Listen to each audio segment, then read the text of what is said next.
Okay, it's recording. This is the World is Quiet Here podcast. I'm Pam. This is Pam. That's Kevin. I'm Kevin. That's the bus that was used for the recording of The film version. Into the Wild. Into the Wild. And naturally, we'd be speaking about Born a Crime.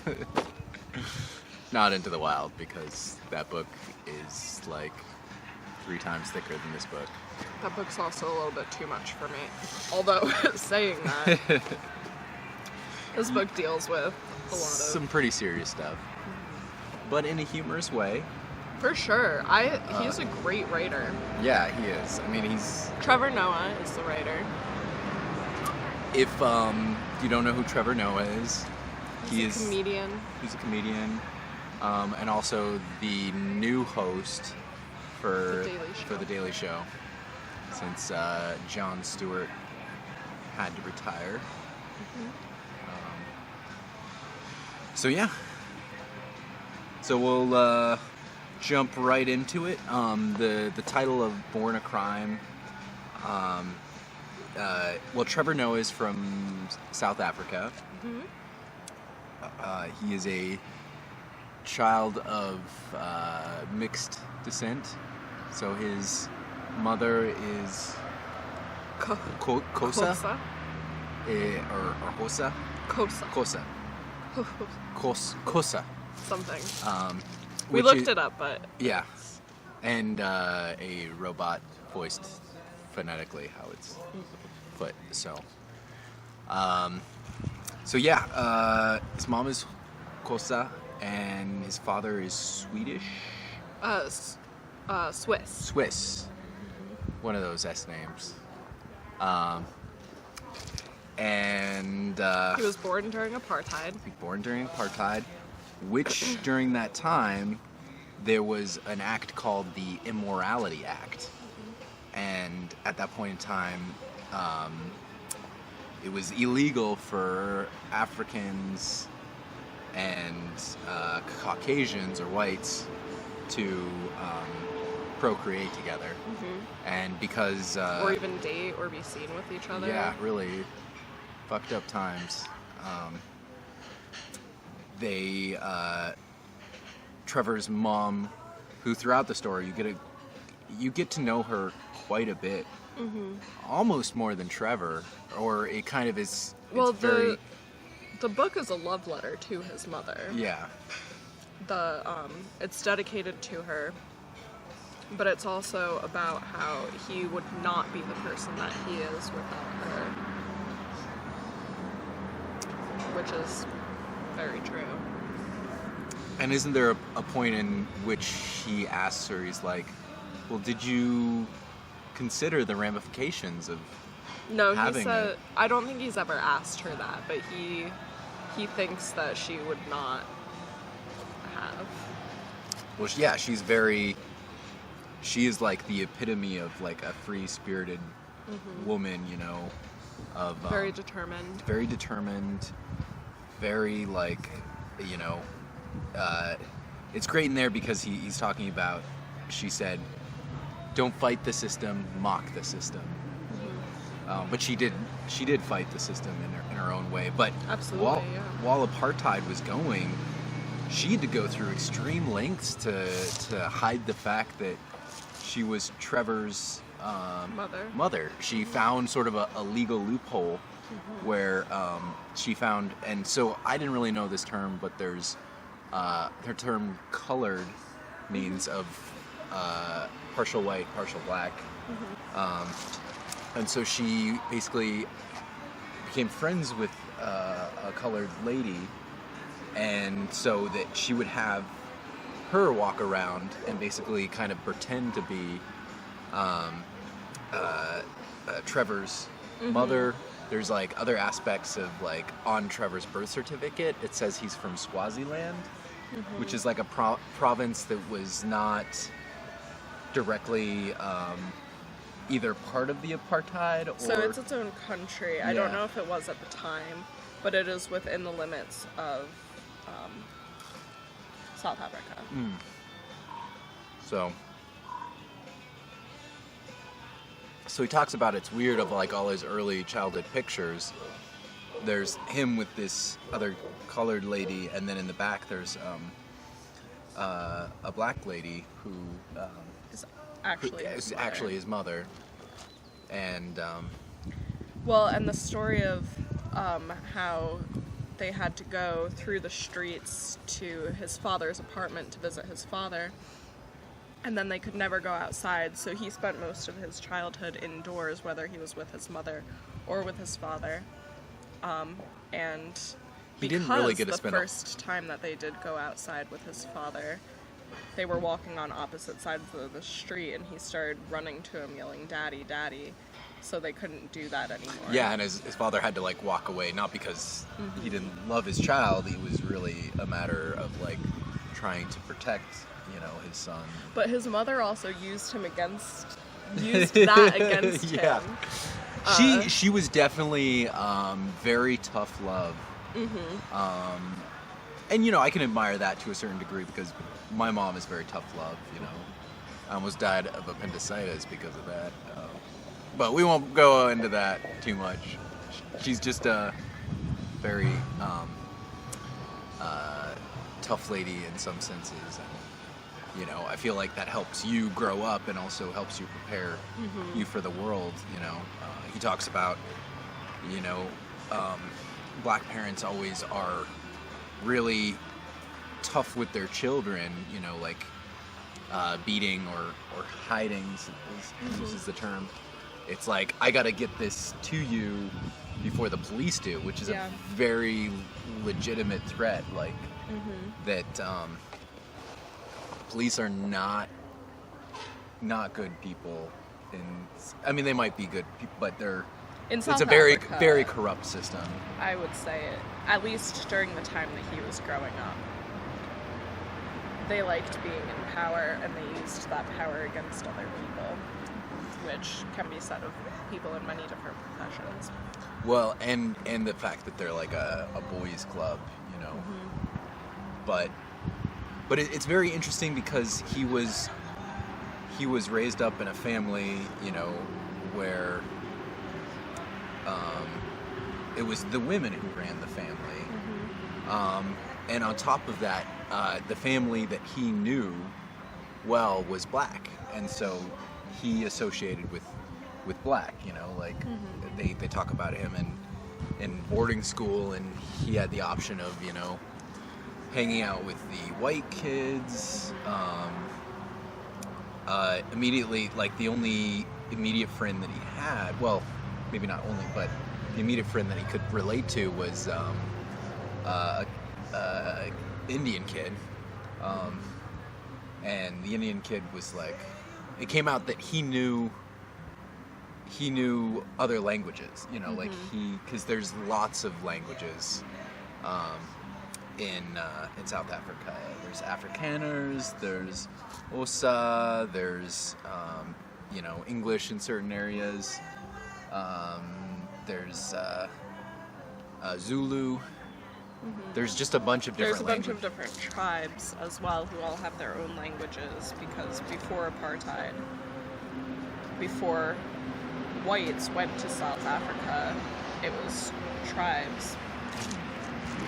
And he makes a lot of biblical references, like for talking about the different languages. He talks about Babel.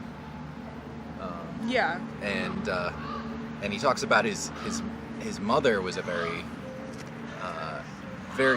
devout Christian. Like he talks about there were 3 different types of churches that they went to, and it was like hell or high water, they went to church, and yeah. And Trevor would always like kind of try to talk to his mom like, well, the car broke down, maybe that means that Jesus or God doesn't want us to go to church. And she's like, it's just a challenge, that's the devil working. And it's like, but we could sleep in, we could just Yeah. Do you want to talk about the different church, like the... How do you mean? Well, so he describes it, he's like, there was white church, and white church had really good Sunday school, action stories and stuff like that. And then that's why I loved Sunday school as a kid. I loved going to church as a kid. What the hell happened? What the hell happened? Lots of hell. That's what happened. So that was like, so he liked white church, and that was, and then he liked mixed church because it was, really big and kind of like. That was the one with the Jumbotron? Jumbotron, and also the pastor was a ex-bodybuilder who was in the it was a Strongman or Mr. Universe, something with the same year that Arnold Schwarzenegger competed, and he got second place or third place or something like that. So he really liked that. There was like a lot of, and then he said black church he didn't like because it was really hot in there, and it would go on for it would go on for like 3 or 4 hours, and this is after like a long day already commuting between all of them, and but he did like one aspect is towards the end they would cast out demons, and he was talking about how talking in tongues, and then he would just take them down. When he was talking about how blacks in South Africa took up the religion of the white men who came to save them or whatever, to be saved from the white man. Wait, say that again? So he said that back when the tribes were first being contacted by Christian missionaries, they were trying to convert them, saying you need to pray to Jesus because he'll give you what you need, and what they needed was to not have the Christian missionaries come, so they were like, all right, well, let's give it a try. Yeah. To get rid of you. I thought that was really interesting. And then for them it sort of takes on this it's more, I think. But they also still believe in witchcraft and stuff. Yeah. And they were talking about he was if you know someone who dies, you should start finding an alibi or something because yeah. They'll be like, you did that. And there was one time there's a story in there about how Noah has to use the bathroom, and they had an outhouse, and he didn't want to go outside. It was cold out or hot out or something like that, and he's just a little kid. Well, he didn't like the outhouse because of the flies. Oh, he didn't like the flies. He just didn't he talks about, he's going number 2 is you're primal, it doesn't matter who you are, where you are in the world, everybody takes a crap and it brings you down to earth, And so he decides he's going to go inside the house. And he's he sets out some newspaper or something, he's going in the kitchen or something. And then he realizes his Nana is there, and she's got really bad eyesight. Mm-hmm. And in my mind, it's just I imagine it as a thriller, that scene in Jurassic Park where there's the T-Rex and hiding behind. So he quickly finishes up, she starts calling his name, Trevor, calls the other boys. Mm-hmm. And then he wraps up his little baby turd and buries it in the trash. And then somebody comes in, I think it's his mom's there's something smells bad in here. Mm-hmm. It smells like a dead animal or something. And then they dig it up and they find the turd in the bottom, and they're somebody has cursed us, so they bring it outside and set it on fire. Yeah, I just liked when he said they have to. Oh, the prayer he has to say. And the way that he builds to it too, he's such a good writer and speaker for that matter. But the way he builds to it, the thing that you do with these bad omen talismans is you burn them. So we watched my piece of shit get burned as they prayed over it.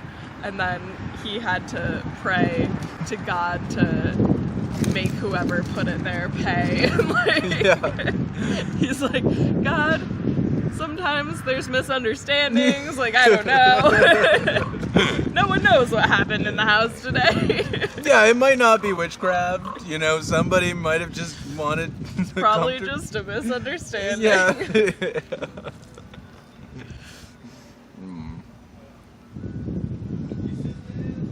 But and the way he set that up too, because in the beginning of that, he was talking about how much they loved his voice because,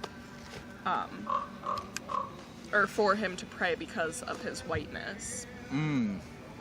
So then at the end, it comes back to haunt him. They love him so much for that. Mm-hmm. And to him, it's kind of cool because he is able to be introspective enough to be like, when he was a kid, he didn't see it as like a race or a color thing, like, Yeah. He saw it was like, I get away with these things because I'm Trevor. Mm-hmm. And not because I am a lighter skinned person Yeah. or, but the nice thing is that his mom didn't let that, get to his head. Yeah, his mom was probably the harshest on him out of all three of her kids. So and that kind of helped shape him too, even though he's still kind of got into a lot of, mischievous. Yeah. I mean, not like super bad, like, in high school, like pirating music and PlayStation games. But that to him, he even talks about, he never thought of that as a crime. Mm-hmm. It was just what he did. Yeah. But he was talking about that metaphor of, you teach, go ahead and teach them how to fish, but you really want to help them out, give them a fishing rod. Yeah. And he was using that as like a metaphor because one of his friends was leaving town and he handed off his CD burner. Mm-hmm. And that CD burner basically helped him get a pretty decent living for him at the time, because he could start making started out with, his clients would be just kids at high school, would ask for different bands or albums and stuff, and then he'd burn it. Then he was talking about, like, taking the money, and eventually got like a faster CD burner. Like originally it was like 1x, so you have to play through the whole CD before you have it, and then you can burn it. And then he got like 12x, and slow and slower, faster. And it's cool because I was raised up in that generation of like mixtapes and like early bootlegging and stuff. Like, I feel like a lot of musical artists became popular because of piracy, because it was like people now could go and listen to anything and everything, and it wasn't these labels that were like feeding you like, this is what you're gonna like. You get the options of these 12 bands. You can have pop music, you can have rock music, you can have maybe some rap, but whatever the industry felt like filtering to you.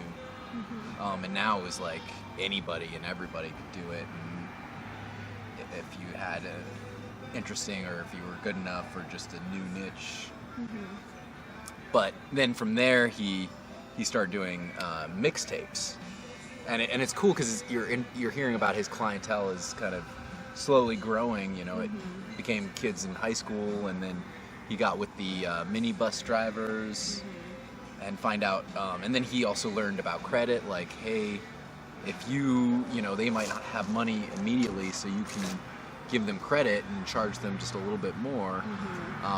And just kind of it's kind of a testament of like Trevor's intelligence at a very young age. Like and not only the people around him, because he wasn't always the one to come up. And I think that's a great thing that he notes in the book. He is giving credit to other people for the ideas that they came up with that he did not come up with. Well, and that's part of the culture too. Like he was talking about when he was living in the hood, and his mom did not like that. Like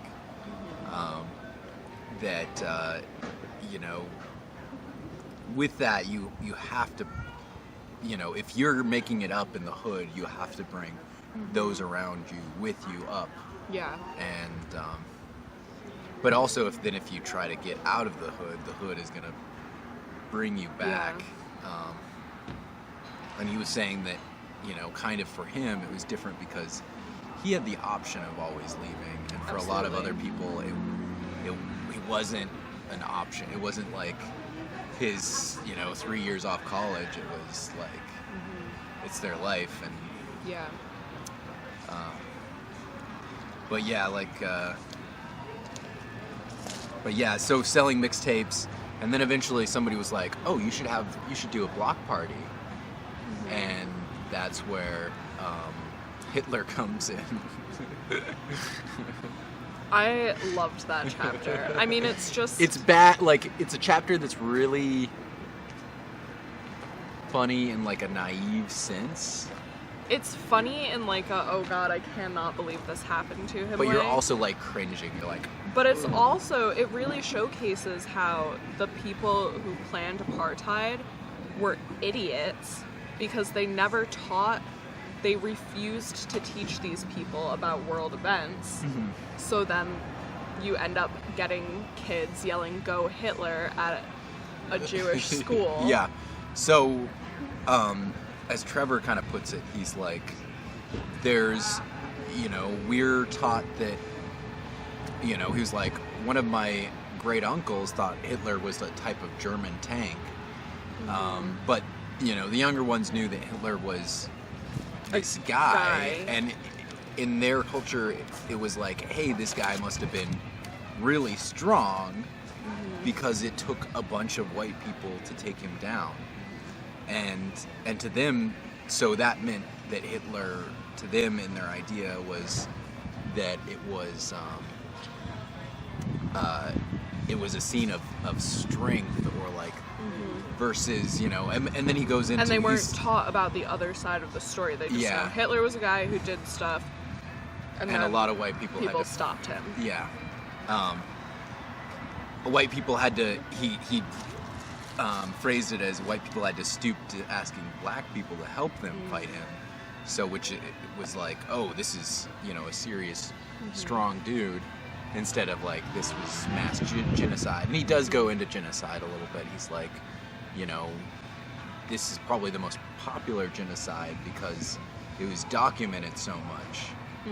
But, you know, like, there's Khmer Rouge, there's, you know, Rwanda, there's other events, and if you don't see it and experience it, or maybe not see it and experience, but it's not explained culturally, like, on an element of like, this is, you know, these are like the horrific things. It's just these abstract things of, you know, you have like a tiny grasp of it. Like so many things in history that I have no idea, you know, I didn't even know that there was a Khmer Rouge until like 2 years ago, which is just a level of ignorance, you know. But yeah, so their strong friend, they eventually started a dance crew for the mixtapes to get to what, you know, what the idea was, is that you get the dance crew to show up, you start playing the song, the dance crew shows the moves to the crowd, and then the crowd can jump in and start doing the moves with them. You know, it was like kind of a fun way. And the main dancer, the best dancer, as he said, was Hitler. And he would go, and everybody, like, when he's doing his like cool fancy moves, they're like, "Go Hitler, go Hitler." And so as they got bigger and bigger, they finally got contracted for a cultural and diversity month at a Jewish school, and that's when things go bad. We really don't need to go into it, but and then there's also that disconnect of like, you know, when they're cheering these guys, they thought like, when they got yelled at for doing that, they thought it was because they were black. Yeah, and they're like, well, and you like asked us to come here, and what do you mean by you people? And it's just kind of one of those things that, you know, that disconnect, but not that the atrocities that happened during World War II are by any means funny, but just sometimes misunderstandings are kind of... Well, yeah, and I mean, like, no one, I don't think he talks about this in the book, but also no one in that situation took the time to be like, hey, why are you saying go like, Hitler? This is why we're upset. Yeah. where are you coming from with it? So there was no communication, so nothing was learned until Trevor later on learned about the Holocaust. Yeah.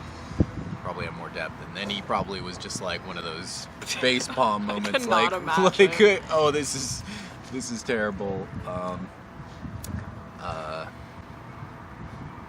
But yeah, no, so that just kind of like opened a lot of doors for him,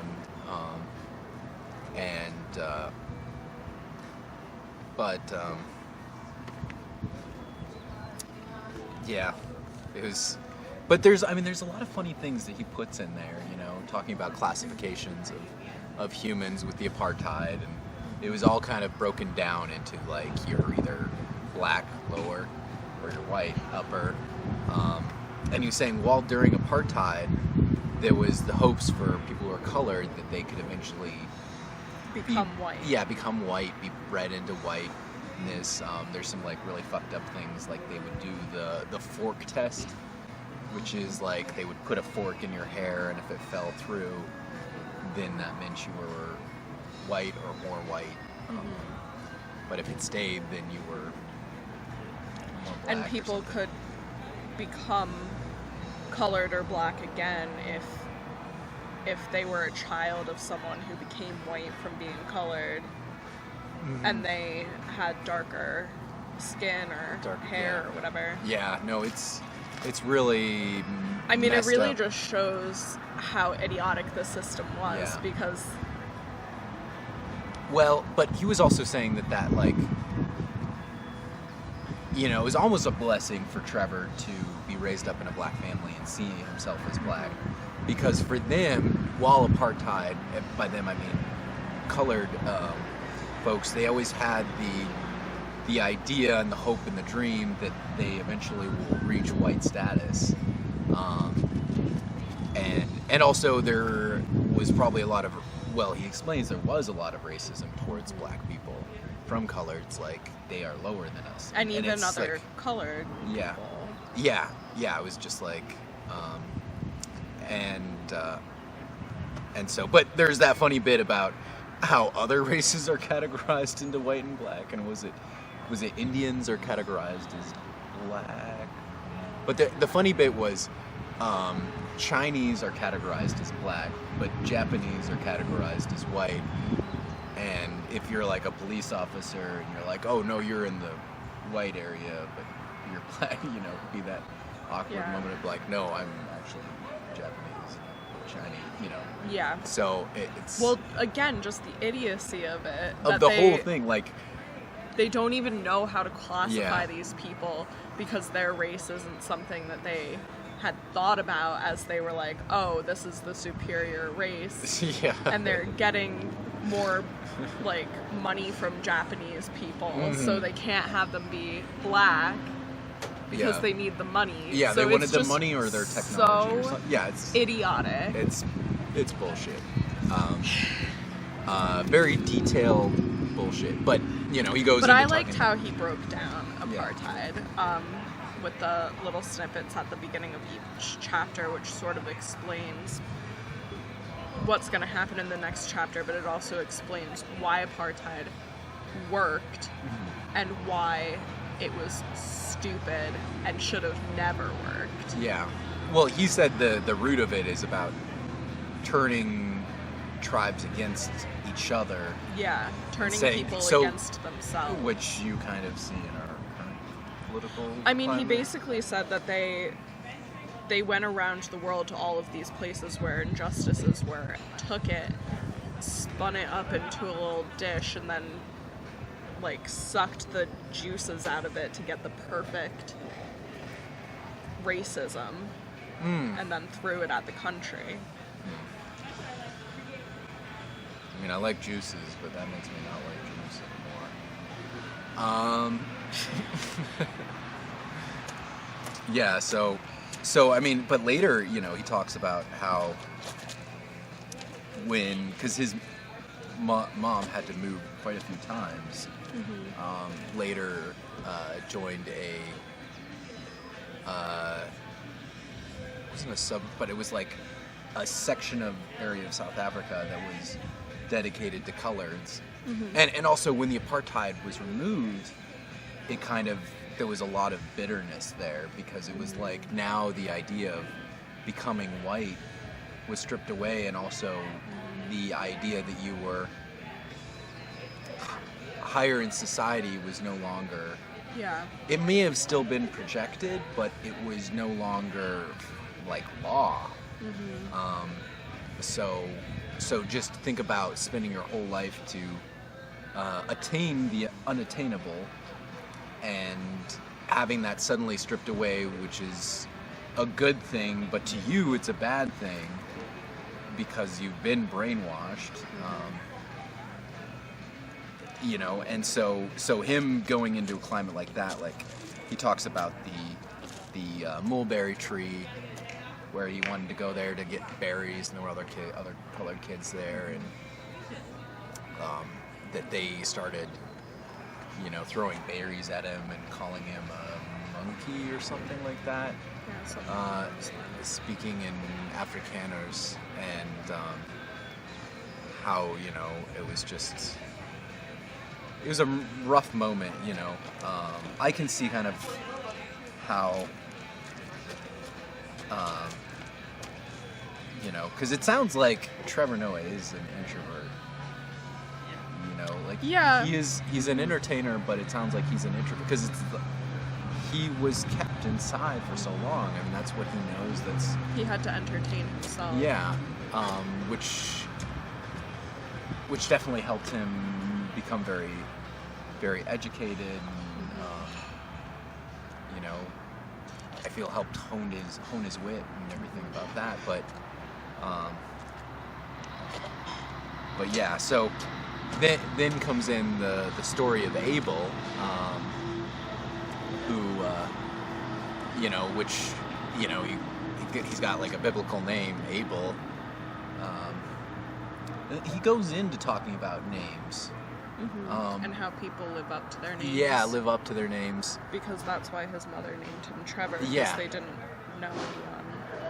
There's no, Trevor doesn't have a story about him. And for his mom, for Trevor to be able to live whatever life he wanted to live, and have the options, that's what she strived for, you know, and risked life and limb for it, you know.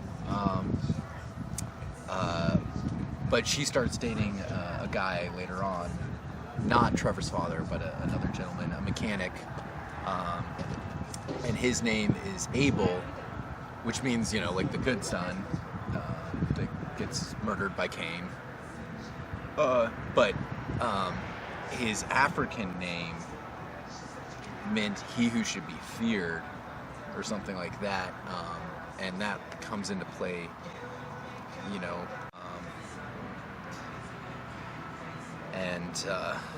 You know, it started off with just this guy that's, you know, mechanic, like, you know, not obviously, his mom, you know, they didn't initially have, you know, the most money, so, you know, you buy what car you could have, which is a beater, and would die down, and so that's how she met Abel, and,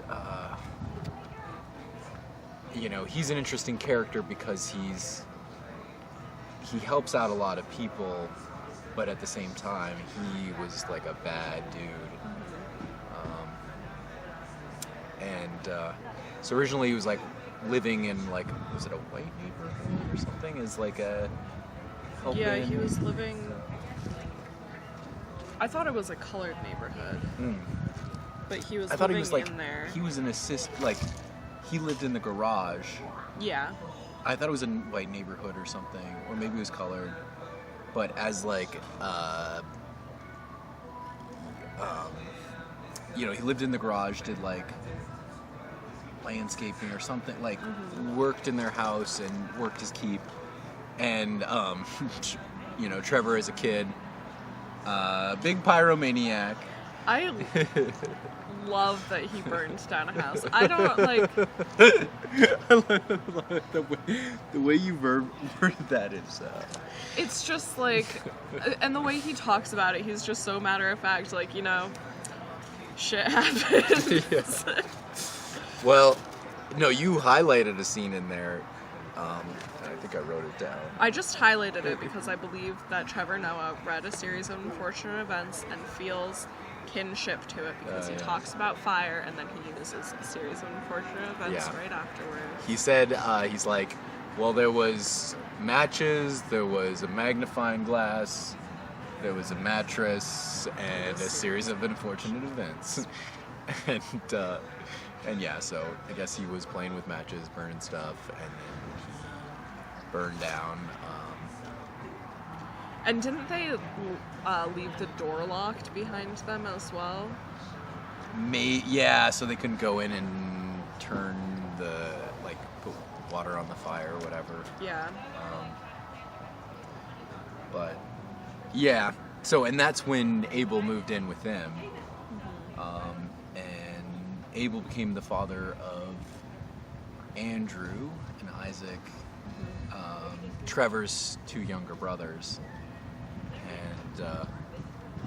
And so yeah, so things kind of slowly went south, and kind of the starting point of when Trevor realized how bad news bears. Well, it was interesting because he talks about how at first he really liked having Abel around because Abel would let him get away with things and would tell his mother not to go so hard on him. But eventually he realized that his mother was going hard on him to help him, and Abel decided once he moved in or whatever to be cruel about things. And eventually, he realized that Abel saw him as this child from another father that showed that his wife had another life. Yeah, and that she was capable of doing things on her own, which made him a lesser man. And he came from a culture where women were subservient. They didn't talk back. They were in the kitchen. They did the dishes. The men went out and worked, and they were there, and they were to take care of family, doings, and Trevor's mom was not like that, and I love it because they would, when the men came in, the women would bow, and that's where that line comes in, where she's like, "Don't fight the system, mock the system," and so the women are bowing, and so she gets down, like when Abel comes in, she gets down on all like her knees and does like a full bow down on the ground, and it's like he's like, she stayed down there uncomfortably long, it's just so obviously, making fun of it. Well, I love that she refused to ever go back. Yeah, no, and that, like, and they were fighting. She was like, fuck that. That's, I've been through too much shit for that, It's like, but she loved him, and Trevor, the way that he's like, what made it so hard is that Abel did do a lot of these good things for the community. He'd help people out when they had a broken down car. He, did this and that. And he also talks about, like, Abel used to be a stoner, and then he became, like, more of a drunk than a stoner, and would just have these, like, red bloodshot eyes, and, just be so drunk that he'd end up peeing in Trevor's room. Some effed up stuff. But at the mulberry tree, that's when he first saw that, like, he came back. He looked Abel as someone to help him out in situations. Yeah, and he was like covered. It looked like almost blood because the berries looked really dark and red. And he's like, these kids were picking on me at the mulberry tree, and so Abel went out there, and he's like a big guy. Like, he said he was not very wide, but he was very tall and very strong, and like just, you know, if you were within his reach. And so he basically ran down this kid and like beat the living crap out of him, and you know, and then the kid runs off, and then the father with the kid comes back.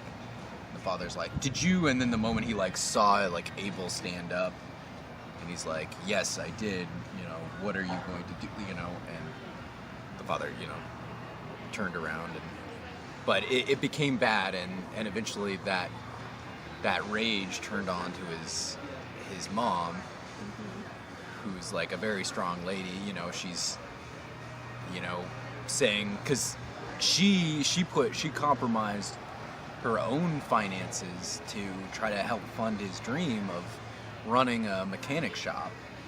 And so they bought this company, and they didn't understand that with buying the company, you were also buying all the debt that goes along with it. And so they, you know, she worked within, eventually like she quit her job and became like basically worked the shop as like a secretary and taking on jobs. And even Trevor, as a young kid, is doing like and his brother are doing like you know, some mechanic stuff. Work, yeah, like changing oil, changing spark plugs, changing tires, doing some pretty impressive stuff as like for kids. And so yeah, so then but the thing with Abel is he would go out and he would drink all the money, and then he'd buy his parts on credit, and so it was just this downward spiral, and eventually, you know, they had to sell their home and like live at the shop. And Trevor talks about the best cars to sleep in, and Abel got angrier and angrier as his mother put more and more effort into it to keep it going. Because people would be like, since she's taken over, she's gotten this shop in good shape. And to him, that was like emasculating. He's like, well, my woman is not making the shop better. I make the shop better because I do the stuff. But, I mean, if you're financially bringing it to the ground, and also, I mean, she probably, you know, jobs were getting done on time, and, you know, it's, which reminds me that female management is sometimes very effective, which was one of my complaints at Breck. I had no female management. Babe, you're never gonna get a job. With ever Breck. Again. With Breck. With anyone. No, with a female manager, she'll be like, he understands the importance of a level head and not having a toxic masculine environment. Whatever. I'm getting off topic. So, giving me that look. But yeah, no, things got really bad. And early on in the book, you know, I want to say the first or second chapter, he's like, and things got bad enough that there was the day that Abel shot my mom. So in the back of my head, I thought, is mom's dead? We fought about this yesterday, though, because but you made a very good point. There was never a moment during the book that I thought his mother was dead. And I think there's something specific in there, but I would really have to, like, read page by page to find it, where he mentions that he's still alive. But you went by the deduction of the verbiage. Yeah, of he's her, talking about her in the present tense. So. So yeah, I never thought that she had died. I did. She brushed with death for sure. Oh yeah, no. So eventually things get bad, you know, and Trevor, you know, him and his mom had a special bond. It was kind of like them against the world kind of thing. Because it had to be. I mean, she's just an amazing woman for what she did, and how she made it through with the choices that she made for herself. Like, she knew what she was getting herself into, but she didn't back down. Mm-hmm. And it's just incredible. Yeah, so in Trevor's mind, you know, things got bad, and, you know, she would be hit by this immensely big, tall, strong man, and it wouldn't stop her from being like, hey, you know, like, she's bringing up things like, hey, Abel, you're drinking all your money. This is why your business is going under. You need to be a man and support your family, you know, and he's like, obviously didn't like that, and he's like, you're giving me lip, woman, slap. And they would call the cops, and she's a tough lady. Like, she has been through a lot. Well, I think it's incredible that no matter what Abel did, she never backed down. Like, he would punch her, she would fall to the ground, she would stand back up. He would punch her, she would fall to the ground. She grabbed her kids and left, went to the police station. And then by the time Abel comes, he's like apologetic, but she never backed down. And this is when Trevor is like realizes, hey, the police are not that great of people, because the moment that Abel showed up, they were buddies. It was like, oh, you know, they would ask her like, you were beat, so what did you do to get beat? Yeah. And so, as he put it, he's like, they were boys before they were police officers. Men before they were police. Yeah. Men. All right, we're running out of memory, so we gotta wrap this up. And I'm hungry, so. But yeah, Abel gets worse. Trevor's like, hey, you know, eventually Abel is, you know, after their second child, Andrew, is 18, she can finally get away. She gets to a point where she has to build a little shack in the back of their house and keep it locked so she can be safe from him. And he talks about, you know, Abel cornering him. There was just one time where he like was in front, in between him and the door, and he's like, once that happened, I never trusted that man again. I always made sure I had my exit. And he says, like, if Abel walked into a room, he walked out of a room. And yeah, it was like, he was always. But he said, like, over time, you know, it was first they wouldn't talk, but then after like 3 months, you know, they would say something to each other, and then like 4 months would go by, you know, they would maybe crack a joke and they'd be friends, and then, you know, a year goes by, and then he has another, you know, freak out and attacks, and so, but, and then his mom finally, she gets pregnant with the third child, Well, Isaac. that's after she's moved out, right? She still lives in the house. She's moved out of the room, and she's in a separate room than Abel. But I thought she'd moved to the location that she was living at The when shack? Isaac was born. No, I think Before. I'm not 100% sure, but I think the shack came after. It was like, because it was a dangerous situation for not only her, but her kids. Even though they were, you know, they were Abel's kids as well. So she has her third child, Isaac, and she's 40 years old, and Trevor's angry about it. He's like, you know, how could you sleep with this man who has done these terrible things to her? But in the book he writes, he's like introspective enough to understand that it's like, it's, you know, you can be in love with somebody who does treat you very terribly, and then the situation of like, she moves away and moves in with another man, and there's a chance that he could also be, you know, like, that's common, that you end up getting into another different abusive relationship, and just, you know, so he was like, I gotta move away from this is bad, and his mom was she advocated for that. She's like, you know, I had to get away from my family, but also I think deep down she understood that it was very safe. It was going to be much more safe for him because he had a different family, or had a different father, and so Trevor was a I constant think reminder of that. too, that she knew that if Trevor stayed there, that he wouldn't have become who he is. Yeah. No, there was probably kind of like a multitude of reasons of why not to stay there.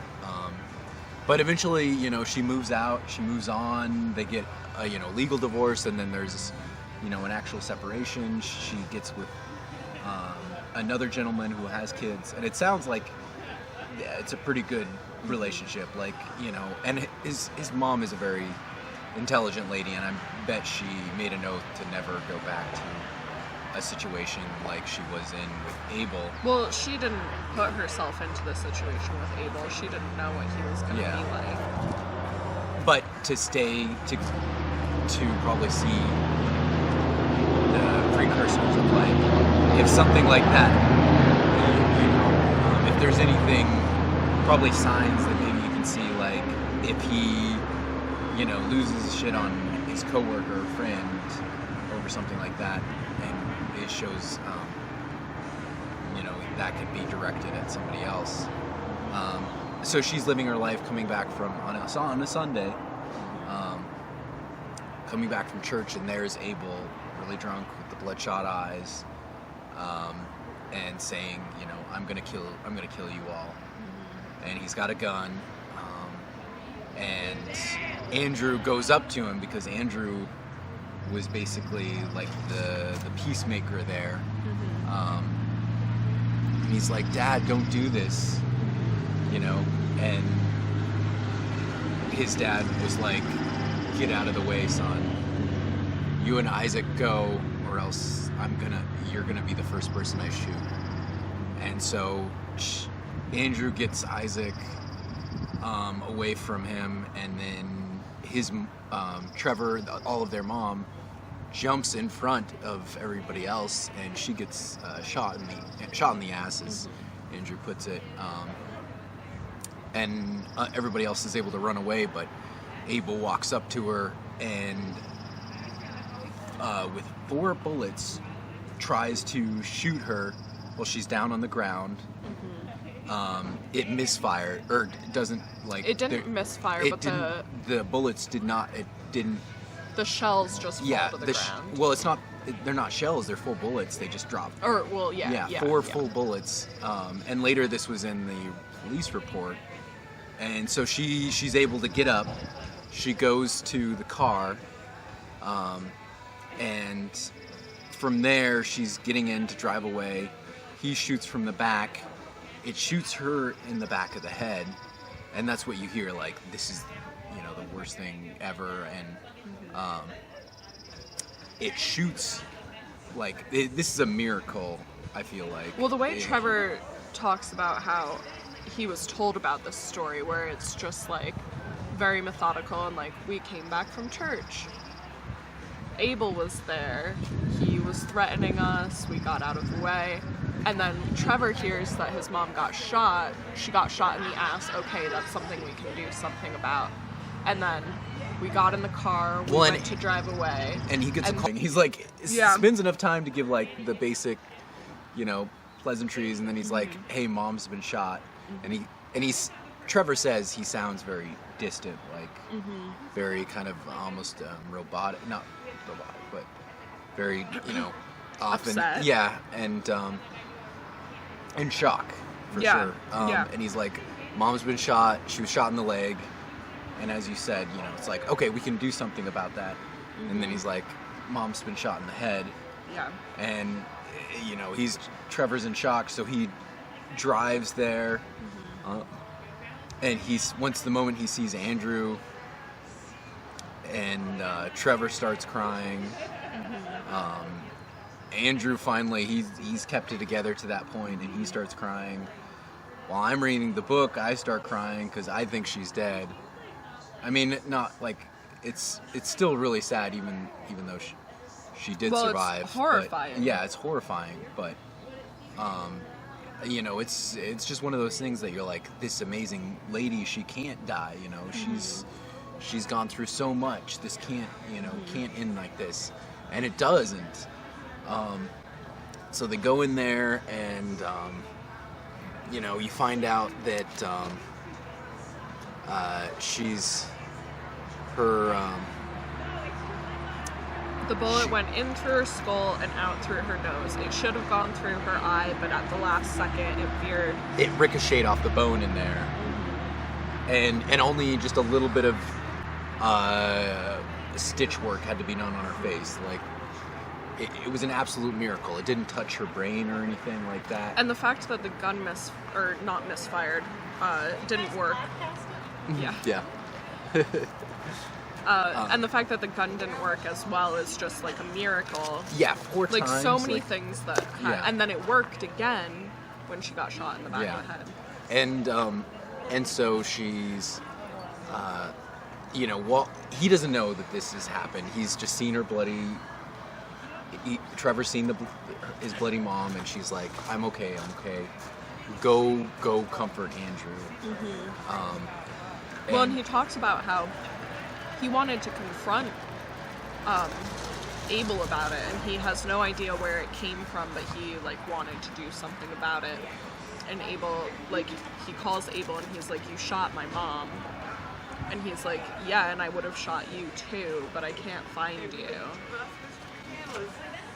Yeah, and so and also then he goes into he's crying and he's angry about it, but he's thinking about, well, how terrible Andrew must feel, because it's like this is his biological father and his biological mother, and how does he reconcile with himself, because these are two aspects of himself that hate each other, and how terrible that must be. But so his mom is, obviously bleeding. If she doesn't get urgent care, then she will die. And he pulls out his card and he's like, I'll pay for it. They're like, she doesn't have health insurance. And he's like, she always has health insurance. They're like, she doesn't have health insurance. So he's like, I'll pay for it. Well, she had gotten rid of it a month or two earlier. Yeah, and he's like, I'll pay for it. And they're like, well, just this costs, 5,000 rand, and it could end up costing 500,000 rand or even 1 million rand. And he's thinking in his mind how frugal his mother is, and how she would, be like, you spent how much? Why would you do? You know, boy. And so he says and it's a very honest statement. He's like, after she said the 1 million rand, 500,000 rand, I took a moment and I was like, well, she's 50 years old. That's a pretty good life. And if I go into debt, then I'm pulled back into the system. Well, it's not just his life that he's talking about there too. Yeah, he's talking about all of the people, his brothers, who have worked. I'm saying all of the people in the world who have worked themselves up to a position where they have money, and then all of a sudden there's no insurance and they have to pay for something, and they're suddenly back to square one, or back to below square one, because they're in debt because of medical procedures, life-saving medical procedures. Yeah. And he's also thinking, what if the surgery doesn't work and I'm still on the hook for all of this money? I mean, But it does end up good. She recovers. She's out of the hospital in 4 days.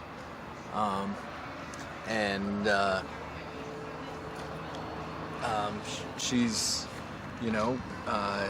miraculous return, finding out she doesn't have any brain damage, and his mother says to him, well, he's talking to his mother, and he's like, why didn't you have health insurance? This is crazy. And she's like, well, who needs health insurance when you got Jesus on your side? And he's like, but, and he's like, he's just happy to know that she's alive.